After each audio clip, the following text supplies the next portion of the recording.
Hey guys, in this video I'm going to be covering MobileNet V2 and EfficientNet. The reason I decided to cover both of these in one video is because EfficientNet uses MobileNet V2 blocks. So to understand EfficientNet, you have to understand MobileNet V2. Also, if you're interested in MobileNet V2, then you're probably going to be very interested in EfficientNet as well, because it tackles the same problem of building very compact neural networks, and it does it really well. Overall, I think so this is just a super important paper, whether you're a researcher, practitioner, Kaggle, or anything, you do anything in deep learning at all. I think so this is a super important paper and a class of models to know. This was the first paper to get a very high performance on various accuracy benchmarks. It even got shade of art at the low compute budget that it did. The paper has some very sparse explanations at times, so hopefully I'm going to unpack things as much as I can so that we end up with a very good understanding of this. If you're just interested in MobileNet V2, I suggest you skip to that part. I'll try to make it as independent as I can from the rest of the video, but I suggest you watch the entire thing to get better context. This paper tries to make a very accurate model with very high efficiency by thinking about efficiency right from the first steps of network design. As deep learning is becoming the go-to solution for so many computer vision applications, we require our models to be deployable, which comes with its own set of challenges. So there's a big push by the research community to try and make more compact models. So let's see why we may want more compact models. We want models to be small so that they consume less space on mobile devices, so they're easier to distribute over the web, so that they also consume less bandwidth if you have to continually update your models. We also may want to deploy our models on embedded devices or small CCTV cameras. We may want our models to work in real time. Even if your model is deployed somewhere on the server, it is still going to have some lag time depending on its size. The second reason is speed. So if you want a more accurate model, you generally have to train a larger model, which takes much more time to train, and that also makes experimentation more difficult. And the third is efficiency. So there are many articles that talk about how deep learning is not very efficient in terms of its electricity use, which is bad for the environment. So as you can see, as we wanted to increase accuracy, we've had to make models larger and larger. So why do we believe that we can make efficient models? So firstly, we know that we can take a network, we can prune it, train it, prune it, and so on, and we can reduce up to 90% of the parameters and still maintain the same accuracy. Secondly, papers like lottery ticket hypothesis show that there are very small subnetworks within a larger network that can achieve the same accuracy as a large network. So the question is, can we build these compact models right from the start? So what does it take to design a good model? Well, we want our models to be highly accurate. We want them to be as efficient as possible. And we also have to have a good way to scale them. So generally, we don't just introduce one model, but a family of models like ResNet 18, ResNet 34, ResNet 50, and so on, so that different people with different use cases can use what they prefer. Now, generally, since VGG came out, we've adopted this block design method, which is you define a block and then you just repeat that block to make the network larger. This paper is going to challenge that convention. So that let's see a way in which our networks may be over parameterized, and this is going to be tackled by the depth-wise separable convolutions in MobileNet V2. So over here you have a feature map, and over here you have a convolutional kernel, and it's basically going to look at the entire feature map to produce a new feature. So let's say that this is looking for the features to detect a face. So it's probably going to need around 15 to 20 features, say eyes, nose, ears, so on. But I'm making this kernel look at the entire feature map before it. So let's say that we have a 3x3 kernel, so it has 9 parameters, and if I'm making it look at 512 features from before, then we have 4608 parameters. But I may only need around 20 to 30 features to actually detect a face, and a lot of the feature maps are not really going to be used for face detection. So I may just require something like 180 parameters. So you can see that by making our kernel look at all the feature maps before, a lot of parameters are probably going to waste. And this is in the context of some type of large scale image recognition problem. So you probably have a lot of features over here that relate to things like car, cat, dog, and so on that are not really required for this particular instance of face detection. But we're still making the face filter look at all of the features of all of these different classes.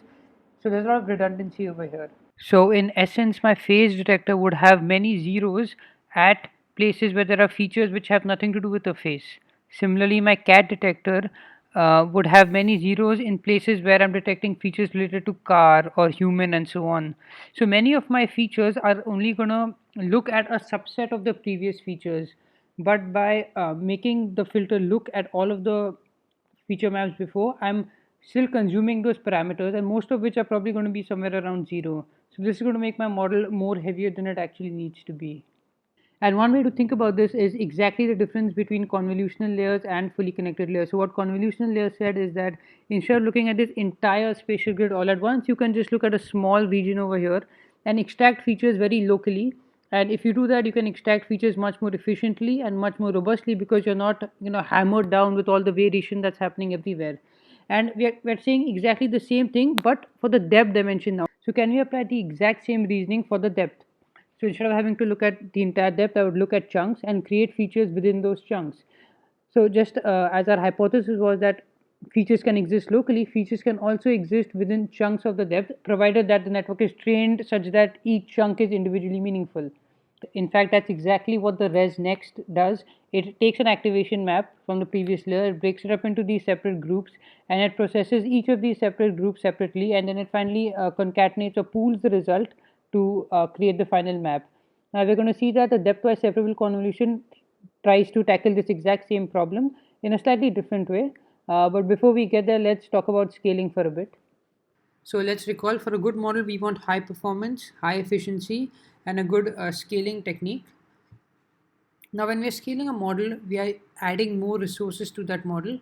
So we want to add resources in such a way such that we can optimize its performance as well as its efficiency. So the paper outlines three ways in which models are generally scaled. So if you have some baseline model, you can scale the width of that model, which is that you can increase the number of filters in every layer, or you can make the model deeper, which is add more layers, or you can change the input resolution. Each of these three has its own advantages. So scaling depth allows the model to capture richer and more complex features and generalize well on new tasks. Scaling width allows the network to capture more fine-grained features, because in one layer we have many more features we're capturing, so we can make richer compositions. Resolution can help us capture more fine-grained patterns. This is especially important when we have classes that are not very easy to distinguish, like two breeds of dogs. Uh, so if the resolution is high, then we have more patterns to distinguish between these two dog features. Not only that, but if you are aggressively pooling, and if you have a small image, then it's very hard to maintain these minute features as we go into deeper layers. So they take a baseline network and they scale the number of filters in each layer by 1.4, 1.8, and so on. So for example, if a layer had 100 filters, it now has 100 into 1.4, which is 140. And if the next layer had 200, it now has 280, and so on. So they do this for each of these three components. So they double the depth, triple the depth, they increase the resolution size by 2 times, 1.5 times, and so on. And they see that as you keep scaling each of these independently, you get diminishing returns. That leads them to their first observation that scaling up any dimension of the network with depth or resolution improves accuracy, but the accuracy gains diminish for bigger models. Then they conduct an experiment over here where they keep increasing the width of the network, and at the same time they also increase the depth and the resolution according to some ratio. And they observe that if you're just increasing the width, which is this blue line, your accuracy gains start to diminish faster, whereas if you're also scaling depth and resolution, your accuracy gains compound for longer. So they find that increasing these three factors simultaneously is more beneficial than just increasing one. This is their second observation, that in order to pursue better accuracy and efficiency, it is critical to balance all dimensions of the network with depth and resolution. So they give an explanation of this over here. They say that intuitively, the compound scaling method makes sense because if the input image is bigger, then the network needs more layers to increase the receptive field and more channels to capture more fine-grained patterns on the bigger image. So what they're saying is that if you have, let's say, X more resources, instead of spending all of those X resources now into increasing the depth of the network as we usually do. Maybe spend 40% into increasing the depth, 30% in increasing the number of channels, and 30% in increasing the resolution. So normally when we scale ResNets and so on, we just focus on depth. So instead, we should distribute our resources across these three components. So that's their optimization criteria, is to maximize accuracy with respect to depth, width, and resolution of a neural network. And they also want to constrain the flops as they are maximizing depth, width, and resolution, because all of those things increase the flops. So let's look at how they formulate their objective. So first, let's just see how these three components relate to flops. So this is simple, but it's really important. So let's say that we have a filter and we have some input, and we're going to do a dot product. So we'll have 4 multiplications for each of the weights, and then we'll have 4 additions. So I'm not going to count the additions here because it's the same as the multiplication. So 4 multiplications for a standard input. Now let's say that I double the resolution of my input. So now instead of this, I have this input. Now when I convolve, I have to do 4 into 4, 16 operations. So by doubling the size of the input, I have quadrupled the number of operations I have to do. If instead I double the number of channels, my filter now has to have 2 channels. So I'll do 4 multiplications for the first channel and 4 multiplications for the channel at the back. So now I've done 8 multiplications. So by doubling the channels, I have doubled the number of operations. Now let's say instead I have 2 filters instead of 1. So each one of these will do 4 operations, and but I'll get an output of 2 channels, and so my next layer would have to have double the number of channels that it did before. So at this step, I'm increasing my computation by 4, I'm doubling them, and in the next step, I'm also doubling them. So by increasing the number of filters, I am quadrupling my operations. So what this means is that let's say that I have an input of 224 cross 224, and if I double the resolution, I am multiplying the flops by 4. There's a quadratic relationship. If the number of layers is 18 and I double the number of layers, I'm multiplying also the flops by 2. And if the number of channels is like say 256, then if I make them 512, then I'm multiplying the flops by 4. So for, let's say I just take any network with a certain number of flops, and let's call this alpha, beta, and gamma. So if I multiply the depth by a scale of alpha, I'm going to multiply the flops by alpha as well, right? So alpha, alpha. So flops into alpha. If I multiply the number of channels by any quantity a, this is going to change by a squared, so beta squared, and similarly with the resolution. So taking any standard network with a certain amount of flops, changing that network through a compound scaling technique will change the number of flops by this quantity. So if I want to scale my baseline model such that I am now using twice as many flops as I did before, then the number of flops now only depends on these 3 quantities, and so to double the number of flops, I need to have these equal to 2.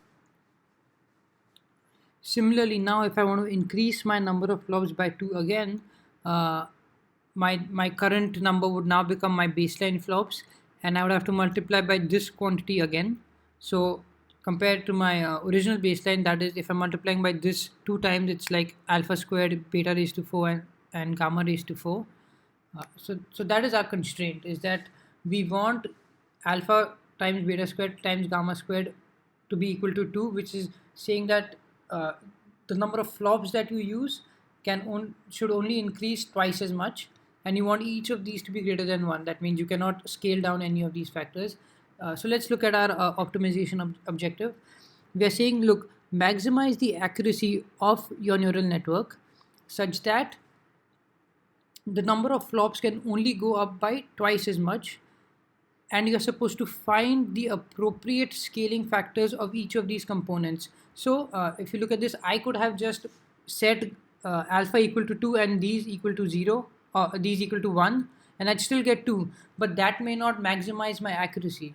So if I have twice as many constraints, how should twice as many resources, how should I distribute my resources across these three factors? In what percentage should I increase my depth by 30% and the other two by 35%? Should I increase this by 90% and the other two by 5%?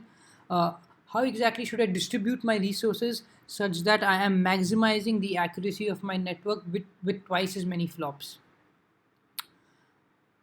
So if you want to read more about that, you can get it in this paragraph over here. So in order to find a good model, first they're going to find their own baseline. So if I just give you some arbitrary module that you can just repeatedly stack like a 2-layer convolution block, if you scale that to the size of ResNet 18, you're not going to get the same accuracy as ResNet 18. So your building blocks or your baseline modules are really important. So to determine those, they use a neural architecture search with a multi-objective framework to optimize accuracy and flops both. And the building blocks of this search is something called MBConv, which is taken from from the MobileNet 2 paper.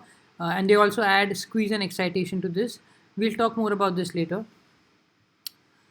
So what they do now is that they want to find, once they have a good baseline, they want to find the best way to distribute the resources over alpha, beta, gamma. So they will do a very expensive grid search over many combinations of alpha, beta, and gamma such that this constraint is obeyed, and they'll find the best alpha, beta, gamma that yielded in the most accurate model. So after the search, they find out that increasing depth by 20%, increasing width, the number of filters in each channel by 10%, and increasing your input resolution by 50% allows you to double your flops and also get the highest accuracy possible. So these are their optimal values for these three hyperparameters. Now once I get a model that uses twice as many flops, I may want to find a model that uses 4 times as many flops. At that point, I could do another grid search around this model, but that would be very expensive. And if I keep scaling my network more and more, I would have to do very expensive searches. So they are just going to use these three hyperparameters that they found to scale up to 4 times, up to 8 times, and up to 16 times repeatedly. So they're not doing more grid searches. This is the only search that they do. So you can see here that only doing search once on the small baseline network. Now let's just take a quick look at the results. I won't spend too much time on this, so you should look at it yourself, but they're pretty impressive. So the baseline model that they found through this neural architecture search is called efficient B0. If you scale it by 2 times, you get B1. If you scale that by 2 times, you get B2, and so on. And they basically show that for any accuracy range, their models use on average 5 times less parameters and consume around 10 times less flops. So for example, at the range of 83% accuracy on ImageNet, they use only 19 million parameters, while all these other models use upwards of 80 million, and they use around 5 to 10 times less flops. They also compare their results for the scaling method for just MobileNets and ResNets. So their compound scaling is independent of the architecture that they found. Trying to show that. They also compare the results on 8 different data sets, and what they're trying to say here is x-axis is a number of flops. It's parameters. They're saying that for any given number of parameters, I can get you a model with higher accuracy, and for any accuracy range, I can get you a model which consumes less parameters. So what they're trying to say is that we don't need any of these models anymore. Just use EfficientNet. But don't just take their word for it. Try things out. Now let's take a look at their baseline model and its modules. So the network that they found through neural architecture search is called EfficientNet B0, and you can see that it's simply made up of stacking these MBConv modules in succession. These MBConv modules come from the MobileNet V2 paper, and they have 3 main components. The first is 1x1 convolutions, the second is depth-wise separable convolutions, and the third is residual connections. So each of these blocks has a residual connection from start to finish. You can think back that when we were designing deep networks, we kept on adding layers, but that did not yield higher accuracy. So imagine a deep network, and a network has found some really good feature set at some layer L. Now there are many more layers ahead of it. So these layers ahead of it now have two tasks. They not only have to enrich those features or extract more features, but they also just have to carry on this information to the classifier. When we added residual connections, we freed our network from just mindlessly using compute to carry forward information. The layers before the residual addition now can take the features already found, find more features, and through the addition enrich our previous feature set. So now all our convolutions are going towards feature creation instead of just using it to carry information ahead. Now I'm going to assume that you know about depth-wise separable convolutions and why they are more efficient. If not, I have covered them in my MobileNet video, or you may find better explanations elsewhere. So let's look at the MBConv. So the MBConv consists of 1 cross 1 convolution. So you have some input of some dimension n, and you're going to do a 1 cross 1 convolution and expand it to a much higher dimensional set. Then you're going to do a depth-wise convolution on that set. Then again you're going to use a 1 cross 1 convolution to make it the same size as your input, and finally you're going to add them together. So you have an input, you're going to do 1 cross 1 convolutions and get much higher dimensional feature set. Then you're going to do only these depth-wise convolutions on each of these individually to get something of the same dimensions. Finally, you're going to do 1 cross 1 convolutions to string these back to the original size, and you're going to add them together. Now, why is this so effective? Well, you can think of feature creation as a two-step process. In step one, you do feature aggregation, which is that you group relevant features together. And in step two, you process each of these groups separately to create new features. We can think of the first 1 cross 1 as a feature aggregation step, and this depth-wise separable convolution as a feature creation set. So here you have the three components that we described earlier. So think of this as the input to our MBConv. First, we apply 1 cross 1 convolution to this, which is way cheaper, about 9 times cheaper than our standard 3 by 3 convolution. And this 1 cross 1 is acting as a feature aggregator. So let's take our face example that we started off with. We only need few of these activation maps to recognize a face. This 1 cross 1 would have 0 values on indexes that are not related to facial features, and it would pool the features relevant for faces into one activation map on the next layer. In the same manner, we would have many hundreds of these 1 cross 1, and their job would be to pool relevant features alike into these distinct one-channel activation map groups. This is the feature aggregation stage. Then this depth-wise separable convolution does feature extraction. So it processes each of these activation maps separately. So we're not wasting parameters, making every feature set look at every other feature set, and it creates a new feature set. So this is the feature aggregation stage, this is the feature extraction stage, and finally these are our new created features. We are then going to apply 1 cross 1 convolution so that we get a block of the same size as our input, and finally we are going to add these through a residual sum. So in a standard residual block, you would have all of these as 3 cross 3 convolutions, but now we are using depth-wise separable convolutions to overcome the complexity associated with depth that we spoke about at the beginning. This type of design choice, where we take an input and we expand it into many more dimensions than the size of the input, bears resemblance to that of over-complete autoencoders. So in under-complete autoencoders, you have a latent space, and the size of the latent space is smaller than the input dimension. But in over-complete, we project our input into a much larger dimensional space. To illustrate this, think of a case where you are going for an extensive fitness test, and during this fitness test, they collect a lot of raw data about you. It could be about your upper hand strength, lower hand strength, flexibility of your left calf, right calf, and many more raw features.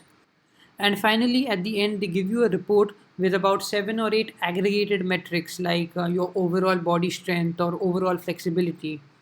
Now, if I just give you this report and I ask you what new features can you create, you would have a tough time. You would much rather know the original set of raw features that they collected in order to create more specialized features or more new features. You can think of this input as inputting the aggregated metrics that they gave you, and this representation as us trying to reconstruct the raw input that gave rise to these aggregated features. So it's kind of the opposite of an under-complete autoencoder. Over here, we are saying that we have some input and it's a bit redundant, and there is some compressed feature set that can perfectly describe our input. Whereas over here, we are saying that our input is the compressed feature set, and we want to find the features that were used to construct this input. So you can think of our input to these NB-COMs as a kind of compressed feature set. So you can think of all of these inputs as a compressed feature set, and these NB-COMs as taking these inputs and projecting it to some space, doing feature creation as we just described, and enriching our input features. So each of these kind of blocks is a projection to high dimensional space where we are doing feature extraction and feature creation, and then we are enriching our low dimensional embedding pathway through this network. So there are almost, you can say, two pathways that run in parallel over here, even though the top pathway is not a complete continuous pathway. So in this way, the efficient nets maintain good computational complexity. These compressed embedding vectors are generally all that you need for classification.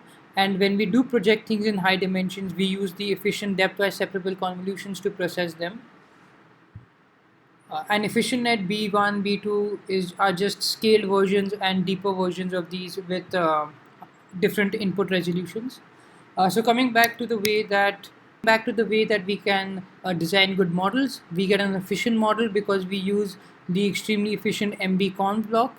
We get an accurate baseline because we do an expensive neural architecture search on how best to combine these modules. And we get an extremely good way to scale our model because we are doing a very expensive search over the 3 parameters that we can use to scale models. Our goal is to find an efficient network, but we are doing it in very expensive ways. Google has invested in a lot of resources into carrying out this research, and hopefully we'll come up with simpler ways to do such things in the future. So that's it for this video. I hope you guys enjoyed. Thank you for watching. Please leave your likes, comments, or feedback below. It encourages me to make these videos. I would also like to thank Deepak Anand for his discussions with me. Until next time, thank you for watching.